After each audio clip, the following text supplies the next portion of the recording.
नमस्कार दोस्तों, मेरे YouTube चैनल पर आपका स्वागत है। यंत्र मंत्र तंत्र में अगली वीडियो आप लोगों के सामने है।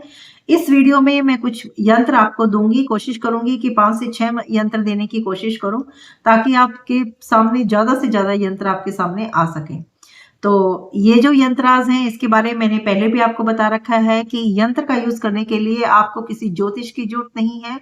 आपके सामने अगर कोई प्रॉब्लम है कि ये इश्यू आपके सामने है तो आप उस यंत्र में देखें कि किस इश्यू के लिए, किस प्रॉब्लम के लिए कौन-सा यंत्र चाहिए, तो वो यंत्र आप इस्तेमाल कर सकते हो।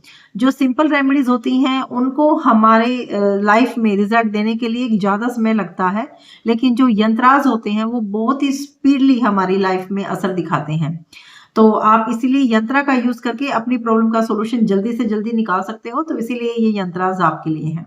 तो पहला यंत्र रहेगा पुत्रदायक यंत्र, यानी कि एक ऐसा यंत्र कि अगर आपको पुत्र नहीं हो रहा है, यानी कि आपको बेटे की प्राप्ति नहीं हो रही है, तो आप इस यंत्र का इस्तेमाल कर सकते हो। ये यंत्र आपको स्क्रीन पर दिखाई दे रहा होगा। इस यंत्र का आपने यूज़ कैसे करना है, ये मैं आपको बता देती हूँ। अष्टगंध की शाही तैयार करनी है आपने और अष्टगंध की शाही से आप अनार की जो कलम होती है उससे आपने भोजपत्र के ऊपर ये यंत्र यूं का यूं लिखना है। यानी कि एक भोजपत्र लेना है और उस पे अनार की कलम से अष्टगंध की शाही से आपने ये यंत्र लिखना है। और ये यंत्र लिखने के बाद जो स्त्री जिसको पुत्र चाहिए उस स्त्री की कमर में इस यंत्र को बांध देना है। यानी कि कोई धागा या कोई कपड़ा जिसके अंदर ये यंत्र डाल के और उस स्त्री की कमर पे ये बांध देना है। इसको आप ऐसे भी कर सकते हो कि एक लंबी कतरन ले लो और उसके अंदर यंत्र को फोल्ड करके डाल के उसको कमर पे उसके बांध दो। तो ऐसे भी इसका इस्तेमाल कर सकते हो। इस यंत्र को कमर में बांधने के बाद उस रात्रि को अपने पति के साथ संभोग करने की आवश्यकता रहेगी आपको। उसके बाद अगर उसी रात्रि आपका गर्भ ठहर जाता है तो आपको 100% पुत्र की प्राप्ति होगी। इस यंत्र का इस्तेमाल आप कई बार कर सकती हो, यानी कि अगर एक बार में आपका काम नहीं होता है तो आप इसका बार-बार भी इस्तेमाल कर सकते हो। अगला यंत्र है कलहनाशक यंत्र। कलह का मतलब होता है लड़ाई झगड़ा या विवाद। जब परिवार में आपस में लोगों की नहीं बनती है, वो कोई भी हो सकता है, हस्बैंड वाइफ भी हो सकते हैं, सास बहू भी हो सकती है या देरानी जेठानी ननंद या मतलब जो भी फैमिली मेंबर जो होते हैं, ये फैमिली मेंबर के ऊपर ये काम करता है। अगर आपको लगता है कि घर में ज्यादा कलह है, बहुत ज्यादा वाद विवाद है, तो आप इस यंत्र के ऊपर जा सकते हो, यानी कि इस यंत्र का इस्तेमाल आप कर सकते हो। ये 100% असर दिखाता है आपको कलह का नाश करने में। इस यंत्र को आपको भोजपत्र पर लिखना है, यक्ष कदम की शाही से आपको लिखना है। और ये जो शाही है अगर आप सर्च करोगे तो आपको मिल जाएगी, किसी भी शॉप पर भी मिल जाएगी आपको। मैं आप यहाँ पर पिक लगा दूंगी, आप उसको ध्यान से देखिए। और ये जो शाही लाके आप भोजपत्र के ऊपर इस यंत्र को आप यूं का यूं लिख दीजिए। उसके बाद इस यंत्र की पूजा पाठ के बाद धूप दीप दिखाकर और इस यंत्र को आप रसोई घर की दीवार पर लगा दीजिए। ये सभी को दिखाई देना चाहिए, घर में जो भी रहते हैं वो सभी वहां पे दिखाई देना चाहिए इसको। सिर्फ आपको इतना ही करना है कि इसको दीवार पर लगा दीजिए, रसोई घर की दीवार पर। तो ये अपना काम करता है, 100% काम करता है। अगला यंत्र आपको स्क्रीन पर दिखाई दे रहा होगा, ये है पीड़ानाशक यंत्र। पीड़ानाशक का मतलब होता है कि हमारे शरीर में अगर कहीं पर दर्द है तो उसको खत्म करने का यंत्र ये है। इस यंत्र को आप ध्यान से देखें। ये यंत्र आपको क्या करना है कि जब भी आप किसी नदी के किनारे नहाने के लिए जाते हो तो वहां पर इसका इस्तेमाल आप कर सकते हो। आप 1 से 2 बार आप इसका इस्तेमाल करेंगे तो आपका काम हो जाएगा। इसके अलावा मतलब इसके एवज में हो सकता है कि आप बाथरूम में अपना जहाँ नहाते हो वहाँ कोई बड़ा-सा पत्थर आप रखो और उसके ऊपर आप इसको लिखो। लिखने का तरीका मैं आपको बता देती हूँ। लेकिन अगर किसी पवित्र नदी के किनारे आप नहाने गए हो तो ये और भी अच्छा असर दिखाता है।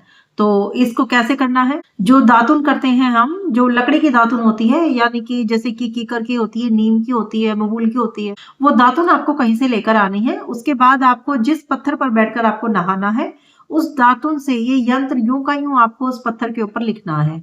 उसके बाद उस पत्थर पर बैठकर आपको नहाना है। तो ऐसा करने से आपके समस्त पीड़ा जो है शरीर में, दर्द जितने भी हैं वो आपके खत्म हो जाएंगे। ये आप किसी नदी के किनारे करोगे तो और भी अच्छा रिजल्ट देंगे, लेकिन आप ट्राई करके देख सकते हो वॉशरूम में। बाकी वॉशरूम की कोई गारंटी है नहीं। अगला यंत्र है कार्य पूर्ति यंत्र, यानी कि हमें अगर अपना कोई कार्य पूरा करना है, यानी हमारी इच्छा है किसी कार्य को पूरा करने की, तो वहां पे हम इस यंत्र का इस्तेमाल कर सकते हैं। तो हमें कैसे इस्तेमाल करना होगा, आपको स्क्रीन के ऊपर यंत्र दिखाई दे रहा होगा। इस यंत्र को आपको पीपल के पेड़ के नीचे बैठकर लिखना है। और कैसे करना है ये आपको, किसी पीपल के पेड़ के नीचे बैठ जाइए, भोजपत्र लीजिए और जो आक का दूध होता है, आक का जो पेड़ होता है, आक जिसको बोलते हैं, उसका जो दूध, उससे सफेद व्हाइट व्हाइट उसमें से दूध सा निकलता है। तो उस दूध की शाही से भोजपत्र के ऊपर आपको ये यंत्र लिखना है और जो भी इच्छा आपके मन में होगी वो आपको व्यक्त करनी है। उसके बाद वो जो यंत्र है उस यंत्र को एक काले धागे में बांधकर, यंत्र जो आपने भोजपत्र पर तैयार किया है उसको काले धागे में बांधकर और पीपल के पेड़ पर आप लटका दीजिए। जो भी आपकी मनोकामना है वो अवश्य ही पूर्ण होगी। अगला यंत्र है मन वांछित कार्य यंत्र, यानी कि ऐसा कार्य जिसको हम पूरा करना चाहते हैं, हमारे मन में जिसकी इच्छा है कार्यों को कि वो पूरा हो जाए, तो उसके लिए ये यंत्र है। ये यंत्र आपको स्क्रीन पर दिखाई दे रहा होगा, आप इस यंत्र को ध्यान से देखें। इस यंत्र को आपको भोजपत्र पर या किसी कोरे कागज पर भी आप इसको लिख सकते हो। और दाड़िम की जो कलम होती है, मैं आपको स्क्रीन पे उसकी फोटो दिखा दूंगी, दाड़िम की जो कलम होती है उससे आपको लिखना है। और काकरे के रस से, ये भी मैं आपको स्क्रीन पर दिखा दूंगी, काकरे के रस से, दाड़िम की कलम से शाम के समय में इस यंत्र को आपने लिखना है। और इस यंत्र को आप किसी ऐसी जगह पर गाड़ेंगे जहां पे मतलब आपको कोई ये कार्य करते हुए कोई देखे ना, यानी कि बिल्कुल अकेला स्थान होना चाहिए वो, वहां पे आप इस यंत्र को जमीन में गाड़ देंगे। ये जो है, इससे आपकी जो इच्छा है, किसी कार्य को पूरा करने की जो इच्छा है वो आपकी पूरी होगी। अगला यंत्र आपको स्क्रीन पर दिखाई दे रहा होगा, ये है मस्त होने का यंत्र। मस्त होने का मतलब ये होता है कि अगर हम कोई ऐसा कार्य करने की शुरुआत कर रहे हैं जिसमें हमें थकावट महसूस हो रही है, या फिर हमें लगता है कि आज का जो कार्य है ये काफी लंबा चलेगा और कहीं थकावट महसूस ना हो जाए और हमारा कार्य बीच में ना रुक जाए, तो उसके लिए हम इस यंत्र का इस्तेमाल कर सकते हैं। यानी कि एक लिमिटेड समय में अगर हमें कोई काम पूरा करना है तो ये यंत्र आपकी भरपूर सहायता कर सकता है। ये आपको थकावट महसूस नहीं होने देगा और आप स्फूर्ति से अपना कार्य करेंगे, यानी कि आप थकावट महसूस आप नहीं करेंगे। तो स्क्रीन पर आपको ये यंत्र दिखाई दे रहा होगा, इस यंत्र को आप ध्यान से देखें। ये यंत्र आपको स्वाति नक्षत्र में तैयार करना है और थूहर के दूध से, मैं आपको पिक दिखा दूंगी यहाँ स्क्रीन के ऊपर, थूहर के दूध से आपको ये यंत्र लिखना है और स्वाति नक्षत्र में आपको तैयार करना है।